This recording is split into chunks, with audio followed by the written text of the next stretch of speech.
Good evening and welcome to the Blackwater Cantina, unless it's the morning where you're from. You can just say evening. It's fine. It's evening for us. So Yeah, but it's also 2 days in advance, so well, exactly. But these are the secrets of podcast creation. Yes. Good evening. Welcome to the Blackwater Cantina. I am Mazz, I'm Robin. and today we're going to have a chat about the War Machine digital releases, new updates in the app, some new models coming along. But first and foremost, Robin, what are you painting? So unlike what I've been normally doing, this month, the first 2 days, I've only painted one model. It is Prospero. Mm-hmm. I will try and take a better photo of this, but I was so happy that a album which is dear to my heart, then it's going to make me sound emo as absolute living shit. And it very much looks like this lovely gentleman from Silver Stands when it's broken is easily fixed. It really, really does. And it fits his story as well, doesn't it? Yes, it really does. I generally wanted to know when the model got released, and when this album got released. This album got released back in 2003. That model Crucible is not Guard that didn't old. get... No, did I? So I was like, what came first? I had to do a little bit of research, which was just pull my record off the shelf and have a good little gypsies on it. So I was very much happy that War Machine may have plagiarized this. I think they're big fans of the album. Were like, how can we make this in our world? But Yeah, pretty much. It could have just been a happy little coincidence, but it made my heart very happy because I've been listening to that album all day at work. So yeah, that's cool.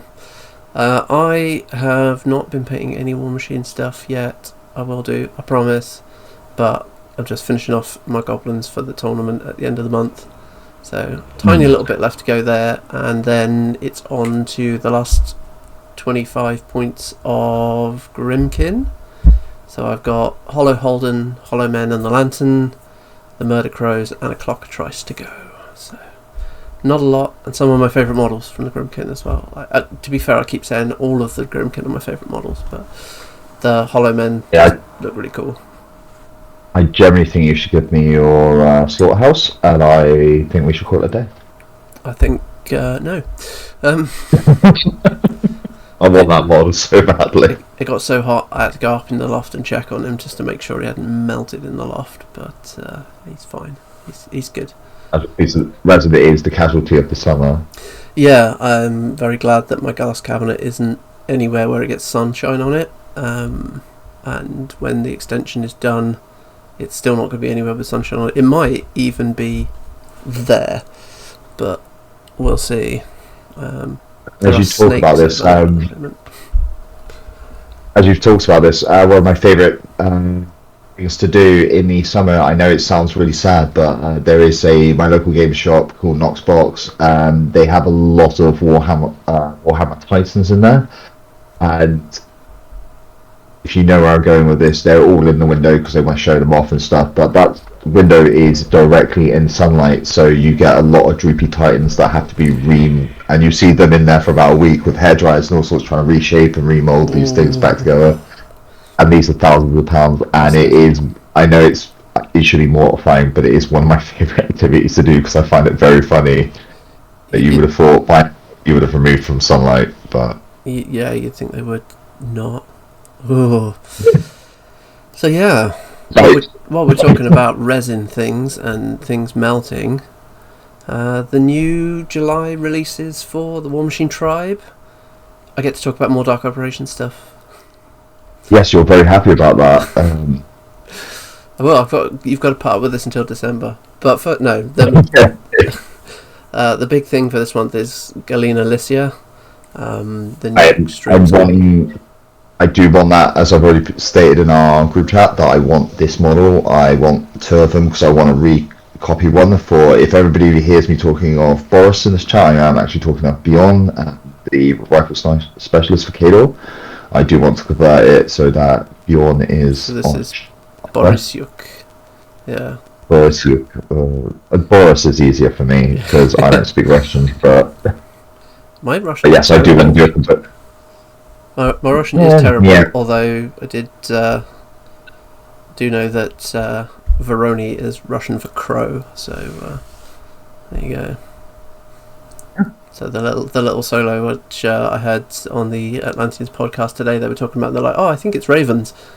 I'm like, no, it's crows, because that's the Russian word for crows. But yes, the Extreme Racer up a tree shooting some fools. That's such a cool model. That's getting painted at some point. I don't need to do Old Umbre.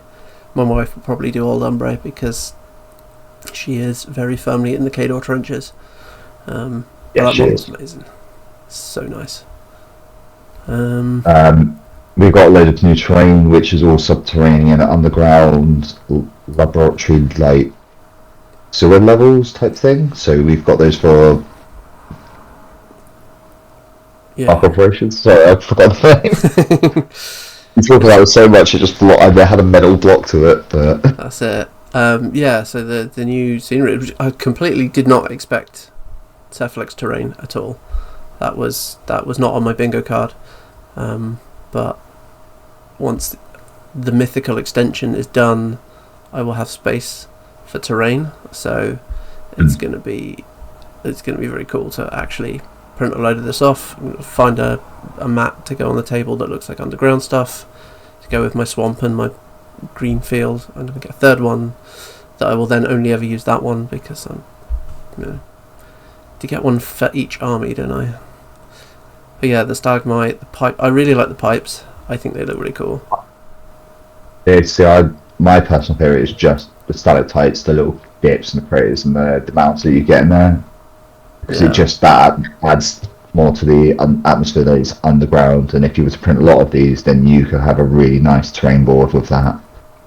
Yeah, and I'm gonna have a look. They're a little less spiky and intensely detailed than the Crix terrain, so I'm chat with my friend who's got an FDM printer and see if he can print some of this off in FDM, because it would be a bit easier and a bit more resilient than printing it off in resin. Yeah. We also got the base toppers, which look absolutely fantastic. I know the Crix ones that Mike, who's usually with us on these videos, has, and they look fantastic. Yeah, I really like the Crix ones. The Gravedigger ones look really cool, especially all the little like gribbly extra bits to go on. So this is the Old Umbre ones, so they're like tundra with like bits of log and stuff on them. It was just the base toppers. They haven't released all the little like gribbly bits that go with it, so I don't know whether we can get those next month, I assume. But yeah, they look really nice, especially the 120mm one. That looks very cool. I like that there's a 120mm one in there, which means it's going to be some sort of colossal thing. Or it could just be for the Mastodon from Kador. Well, it could be useful. Yeah, you could use it in normal Kador as well. Or, sorry, Wintercore. Wintercore, sorry. We also got the Dock Operations Agitators in their 3 different poses, so Mazz doesn't have to pose them individually this time. Yay! The thing that amuses me the most is I had 3 of them because that was the field allowance.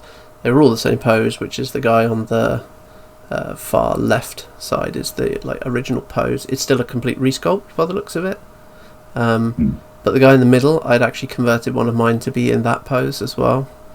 And then the guy on the right is just like force choking someone. That I really like that one. That's very cool. And then we got a Cognifex Siphon Warcaster. I probably butchered the pronunciation there. Yeah, Cognifex Siphon. That's what I've always called him. He looks really cool. No flight stand this time. No flight stand this time. He has got pipes. Yeah, he's got some little pipes sticking out the ground that he's floating next to. My one always broke off the flight stand. It has something to do with him being annoyingly about 3mm too tall for the case that I kept him in. So I had to take the top of the flight stand and just like move him down a little bit. But he broke off so many times that it's there's now big blobs of green stuff around the bottom to keep him in place. So this one looks a bit chunkier and a bit more stable, which is very cool. And it's got that lovely piece of art that you quite liked as well, isn't it, Robin? There. Yes, yeah. It would be shout out to the guys on Facebook from the War Machine channels. They have been posting all of the dock operations artwork lately from the originals, and they look fantastic. Mm.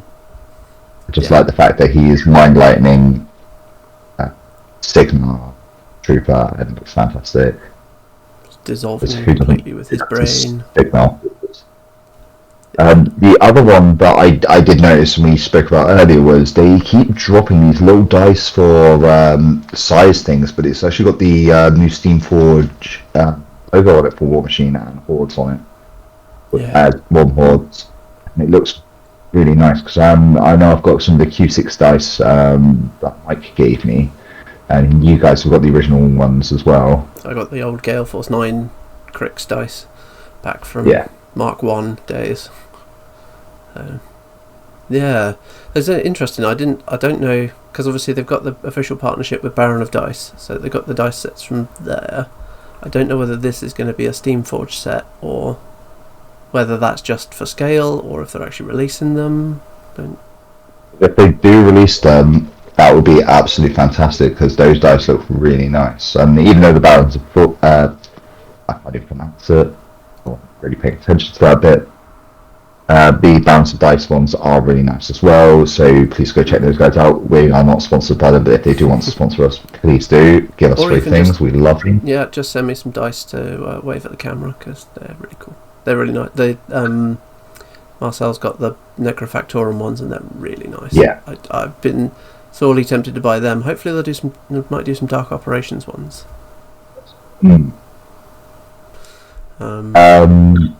Moving on to the main topic of conversation, because I believe that's all of the My Mini Factory stuff for July's run. So, War Machine Wednesday, we recorded on a Wednesday, and they dropped this just before we recorded the first time. This is take 2 because someone's microphone wasn't switched on. Sorry about that. Totes profesh, it's fine. So, the Phantasm. Yeah. Look at that. It's so cool. It is. That's 58 hitboxes as well. It's just not good. It's not quite Kador, but it's good. It's massive, and I love it. And it is a flying colossal. And it screams some sort of anime manga sword wielding Doom robot from Armored Core or something like that. It looks awesome. I cannot wait to get my hands on one of these. Goes on pre-order next week, and yeah, that's happening. As we'll see that in 3 months' time. Yeah, I know I'm going to pre-order it, and then it's going to release while I'm not living in the house, and then I'm not going to get to see it for ages. But it's very cool. 2 different heads, 2 different arms for each side, and different chest options.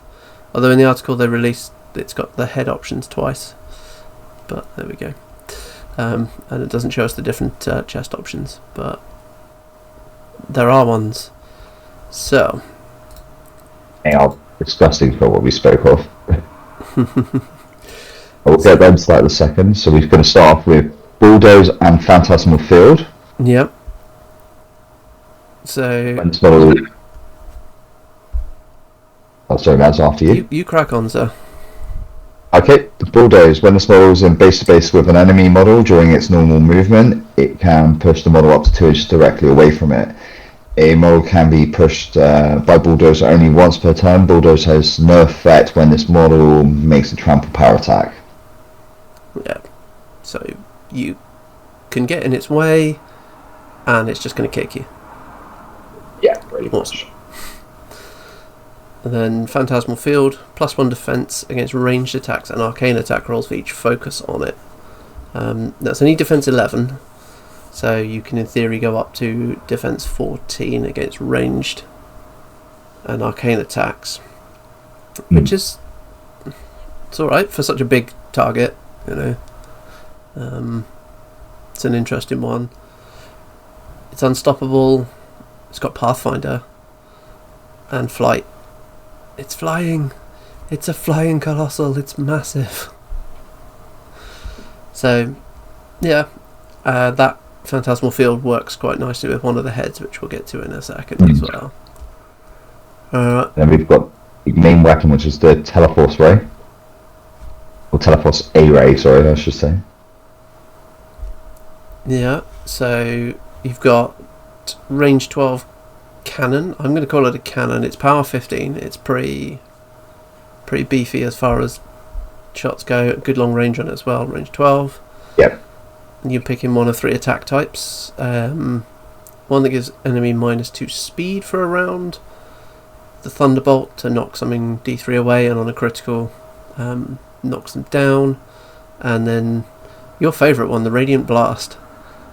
It's just because the AA is AoE 3, the power 12 for there, followed by 7. And then anything hit directly by this model is -2 defense. What's not to love? Yeah, as I mentioned, it's one of the few ways that Dusk can actually reduce defense. So that's a pretty good one. I think that's probably quite a lot of the time going to be my go-to attack type on it. That and Thunderbolt. Kinetic Grip is nice, and there's definitely going to be times when that is the answer, but that's only hitting one model, so that's going to stop the charge by their big heavy or their colossal or whatever. But the Thunderbolt just potentially knocking stuff down, Radiant Blast making it easy for other things to hit, I think is a good shout on that one. The heads. So first up is the Death Aura, more expensive of the 2 heads at 5 points. Has Taste of Death, so when a living or undead enemy model is destroyed within 5 inches of this model, the controller gains 1 focus or fury. Focus in the case of Dusk. Can't exceed your normal maximum, but it means you can stack up on to full focus when this thing gets involved. Because it's on the 120mm base, that 5-inch zone is pretty big. Off the top of my head, can't think what the total distance would be, but you end up with a pretty big aura around it. And then the head that works nicely with that Phantasmal field, the Focus Vault, so slightly cheaper at 3 points. It's the focus battery, so it doesn't lose its focus at the end of the round or the end of the turn, so you can keep focus turn to turn. And a kinetic capacitor, so the first time each turn it gets hit by an enemy attack, it gains a focus point. Some free focus. Everyone loves free focus, right? I personally think that's the better of the 2 head options, but that's just my own opinion. I think that's the one that I've initially put on. Well, we'll go to like some combos towards the end, but that's the one that I've gone for in my initial thoughts. I can see the Death Aura being useful, but that Focus Vault is just downright handy. It means the first time somebody shoots at you, you're then +1 defense the next time someone shoots you, so it's quite fun. And then we've got the cast options. So we're going to start off with a Chronophage Cannon. It's spray 10, rate of fire 1, and power 10. It is pistol as well. So it's got critical banish or a critical hit. When this weapon damages an enemy non-leader model, immediately after an attack is resolved, you can place the enemy model anywhere completely with 1 inch of its current location. It also has powerful attack. When attacking with this weapon, this model can spend 1 focus point to boost all attack damage rolls for this attack. Yeah, so I think by now this is my least favourite of the 2. So my least favourite of the 2, yeah. I think the critical banish, being able to move enemy models is great by 1 inch. Okay, it's that critical. But yeah, it's just not reliable on the critical. The one counter to that is the powerful attack, so you're going to boost everything, and because it's a spray, you're boosting all your attack and damage rolls for 1 focus point, so it's extremely efficient on a power 14 spray 10, possibly spray 12, but I don't know. At power 14 you are hitting a lot of things. Yeah, like power 14 boosted against 3 or 4 targets for 1 point focus is glorious. Yeah. I'm not going to rely on it to move stuff out the way. I think the other chest option is far more effective for moving stuff around. So, which we're going to talk about now. The Desolator chest pistol, should I say. Range 14, AoE 3, and power 15 over 8. So it's got sort of 8 power splash damage, so it's not too bad. Especially on AoE 3 for models that like to be clustered together, like especially larger units. So we've got the Vortex Blast on a direct hit of making the damage rolls, push models 2 inches of the model hit 2 inches directly toward it in order you choose. Models boxed by this weapon are removed from play, which is it's devastating for me. I just think that's really good, but I don't play Dusk, so yeah, no, it's good. It's a solid weapon. Like if you're running into lots of cricks recursion stuff, removing them from play stops them recurring so easily. Because then no one gets the corpse. Just the fact that it's pistol, it can be fired in combat, which is great. Yeah, you fire it into combat. I mean, you've got range 14 on it as well, and it's power 15 with that initial hit, so it's big enough to hit something really hard. And you get to move other things around it, so much more reliably than the critical banish. You are moving if you hit, which and it's rat 6, so not the best rat in the game, but you're still, but you've got that radiant blast, so if you do hit with that makes it easier, and you've got a nice long range so you can aim, so you're essentially rat 8. I think that Desolator chest is the way to go. 8 points instead of 7 for the chronophage, so I don't know. For an extra point, you might as well go with the better option. Yeah, I think the chronophage is going to do the more damage, but the Desolator has the utility. I don't know, you've got the blast strength 8 is pretty good as well, so, and magic weapons. Yeah, it's all going to change the difference between playing with friends or playing alone, so and then the hand weapons, so left and right hands both got the same 2 options. First one is the Hexblade with the Force Generator. So range 3 magic weapon, power 21, critical decapitation, so on a critical hit you're doubling the damage that exceeds the armour, and they don't get tough. And then you've got powerful attack, so you're boosting attack and damage rolls with 1 focus. That's got to be one of the highest attack values, base attack values at the moment, isn't it? I think. Yeah, especially with that range 3 as well, because that's going to stop a lot of people charging into you when you go, no, I'm at range. Oh, wait, even if you were to go, I'm not quite, I got charged, but I can stay 3 inches away from you, so you can't, you're in combat with me, but you're not going to hit me. Yeah, which I think is really nice. At the same time, I can see it from the other side of. That's just, if you're playing on your own from that point onwards. But. No, that's a good one. 8 points for that one, or for 2 more points, you can have my personal favourite for this model. Yeah, I think. Well, again, I think I'm going to be setting this up for lots of shooting. The Revivifier, range 12, power 14, rate of fire 1, pistol, magic weapon, and deathly dominion. So when you box a living or undead enemy non-leader warrior model, you can take control of it, make a full advance, followed by a basic melee attack. It's then destroyed and removed from play, which is really good. It's a solid ability. It, even if you don't really do a lot of damage with it, it's that possibility of clearing out more infantry so you can focus on the bigger, beefier things. Well, of course, you want to clear all the way the infantry, and then we've got the Hexblade Revivifier. It's range 3, power 21 with critical decapitation, which I think, giving with these 2 for 10 points, you're paying 2 extra points to get the pistol weapon, give you 2 extra attacks. So, 2 extra.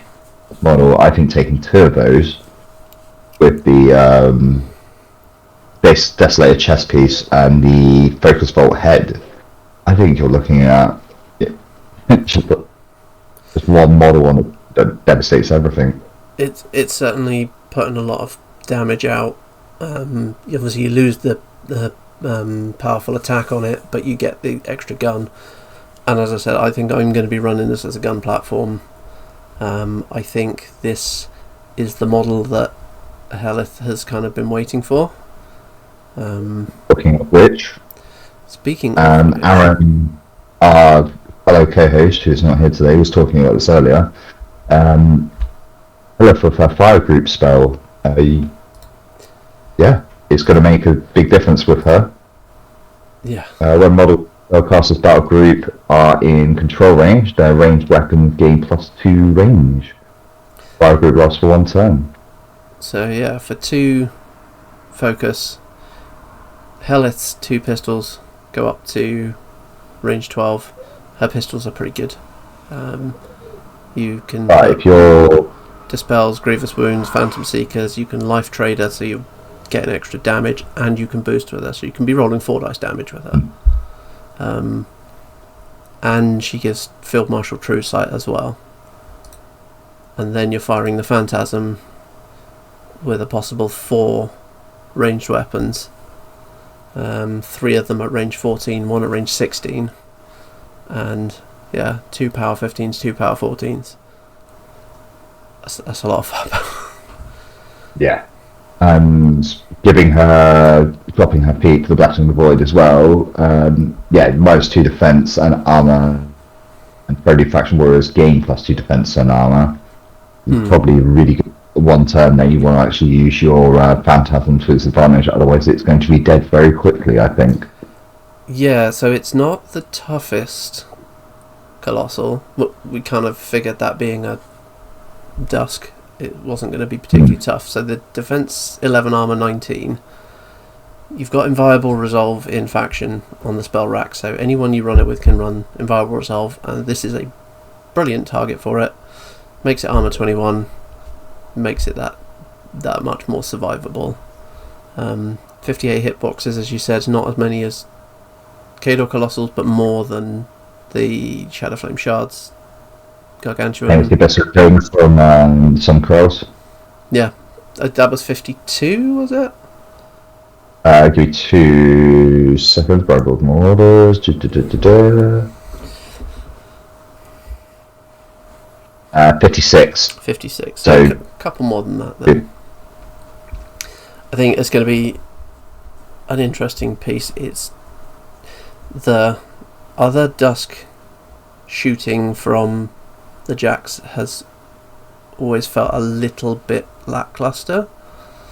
They've got some nice options and some nice control shooting, but they've not really had any high quantity, high power shots, and I think that's what this brings. Yeah. And I think it's... sorry. I just think it needs to stay out of the way and put that firepower down for a turn or 2 before engaging, and I think it can cripple any significant threats to it, pick off the things that are going to threaten it before it engages. But the only thing I was going to say is it's going to be a wonderful piece of kit to be seen painted, so I'm looking forward to Mazz actually getting one and painting it whenever that happens. So something tells me that's not going to be done by the time I go to Welsh. No, which we will be doing a video on at some point. Talking about list Mazz and Mike are both doing once they're going on their fantastic trip down to South Wales for the day. Yeah, we're going to be down in... Well, it's not for the day, it's for a whole weekend. At Firestorm Games on the 20th of September, although I think tickets are completely sold out. They extended the size of it a couple of times, and I think it's still sold out, so... Looking forward to getting my ass slapped up and down the table all day. I'm going to lose every single game, and I don't care. I'm just going to go and play a shed ton of War Machine with people who know what they're talking about. So, yeah. Definitely better than me, but... yeah, I'm really excited about this. I'm proper... just for the model alone, I'm really excited. But the fact that the rules are pretty badass as well. Yeah, no, that Phantasm is something I'm quite interested to see how I go play against it. I will have to purchase a Vulcan or Crystal Guard or a Abyssal King for my Marauders, or there again, no Mastodon for my Kador to go up against it toe to toe. Survive that world. Yeah, I think it's gonna. Anytime we run it, it's gonna be inviolable resolve. I don't know whether Arcane Propulsion under Skirafel is a worthwhile one for it. Non-huge base. Never mind. Can't have it. So I think inviolable resolve is the answer. Yeah. You can put deceleration up as well, which then protects it more against shooting if you're going to be running it as a long-range shooting piece. That's also giving it +2 armor, so that's then making it, and it's getting the extra defense out of the focus points, so that's suddenly going to make it actually quite tough to remove. It's definitely making it more and more viable for taking, I guess. It just then means you're not running Curse of Shadows unless you run Tyrus, because he gets 3 spell rack slots.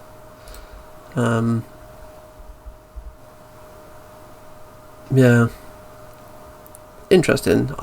It's going to make a gorgeous centerpiece for armies. It's going to be your primary target, I'm sure. I'm sure you'll find a way to kill it really quickly every time I field it. But it's just going to me more Boris. I mean, when I say Boris, I mean his other name that I cannot. So I just call him Boris. Boris York. Yeah, Boris York. Boris York. There you go. Yeah, so yeah, he's going to be a wonderful new addition to, well, Mazz is definitely Mazz's army, but hopefully to your armies as well if you collect Dusk. Yes. I don't up Dusk, all I know is that every time I've played Mazz against them, all of my stuff just dies very quickly to sniper fire, but... Oh, it's usually the Mage Hunter Assassins, isn't it? Yeah. Launching across the table with under Battle Lust and just murdering something. This is where my dirigibles die as well when if myself across against your Dusk. That's because I didn't know what they did and they were scary. Well, they only give +5 range to my cannons, it's fine. Exactly. Don't like that. Making them from 14 to 19. Yeah. It's pretty scary. Mm. Yeah. Well, I think that's a wrap on this video. I think so. The only other thing worth mentioning, I'm sorry to cut back to Dark Operations, but Exelon Nostella does go up for pre-order tomorrow. Tomorrow, I think the article says as well. So, yeah, if you don't have the annual subscription for the app, which is available to buy, if you are going to buy her, look at the annual subscription to the app because you get her for free, and you get all of the fluff in the app. So do that because it's the same price. Talking of which, there is a new book that has got up on the app as well if you are subscribing to it.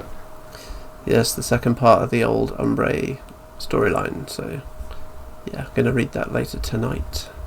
In theory, although we were supposed to be done recording, but I cocked that up, so we had to start again. Sorry. Yeah, it was only me talking to myself, and I thought I looked very, very entertaining just talking to myself, and that was great. Well, for a whole good 45 minutes whilst we were doing this video, so... It's good times. Yes, let's do the boring YouTube podcasty stuff. If you'd like to follow, like us and subscribe us down at the bottom somewhere, like down here. Follow us on Discord, where I am very promptly called an idiot because I keep posting in the wrong channels for certain things. So if you see a message appear from me and disappear very quickly, it's because I've been called a massive idiot and to remove said things because they are for the general audience, not for myself to entertain myself. So I do apologise about that in advance. But yeah, please come and join us, ask us lots of questions. Again, if there's one of our most popular videos recently was the list for Dark Operations. If you want to see any more of those videos, please comment on which ones you want to see. It doesn't have to be myself or Mazz. It can be Aaron and Mike, or me and Aaron, or Mike and me, or Mike and Aaron, or Mazz with everyone. I don't know. Exactly. We'll jump on and talk through a list. If you want to ping us lists and ask our opinions on it, we'll have a look. Yep. Same with artwork. Any painting you want. Again, with the Facebook at the moment, it's underutilized. So if you want to post questions and comments in there, you're more than welcome to. We are lovely people, I'm sure. Yeah. I am endeavouring to figure out how to record some painting tutorial stuff. However, my painting desk is not near my computer, which makes things significantly harder. So once I figure it out, I'll do some tutorial stuff. I'm sure everybody will love to watch Mazz paint a page tutorial over myself, where I will stop halfway through to carry on watching whatever's on the TV, to then carry on watching my stuff, to then get distracted for another 20 minutes or so. I'm sure it's very highly entertaining for other people, but personally I would not want to see that. But yeah, again, comment on everything. We do have an Instagram, got other things in the works as well. Yeah. Cool. Please comment, let us know what you think of us. You can be as brutally honest as you want. If you want to see more things from us as well. Don't be too mean to Robin. He gets upset. Oh, I can take it. Alright, thanks very much for watching, and we'll see you next week. Thanks very much, guys. Bye.